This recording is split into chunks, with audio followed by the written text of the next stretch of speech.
இளமை. அந்த நேரத்துல தான் அவங்களுக்கு இளமை இருக்கும், ஆர்வம் இருக்கும், ஒரு உற்சாகம் இருக்கும். நீங்க அவங்களுடைய ஆர்வத்தை குப்பை தொட்டியில போட்டு, அவங்களுடைய இளமைய குப்பை தொட்டியை போட்டு, அவங்களுடைய வயசை குப்பை தொட்டியில போட்டு 30, 32 வயசு, 28 வயசு, 27 வயசுல நீங்க அந்த பிள்ளைகளுக்கு திருமணம் சொல்லி வச்சா அல்லாஹ் தாலா மறுமையில உங்ககிட்ட கேள்வி எழுப்பும் போது நீங்க கண்டிப்பா பயிர் சொல்லி தான் தரணும்.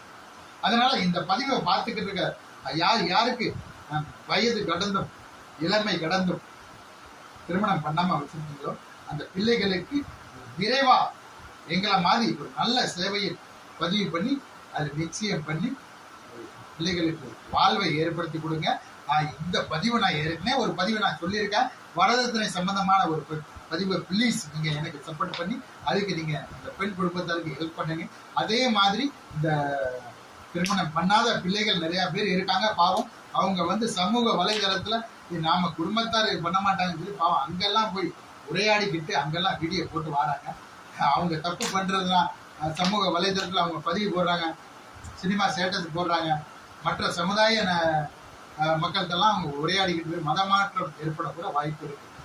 புரியுதா? கள்ள தொடர்பு ஏற்பட கூட வாய்ப்பு இருக்கு.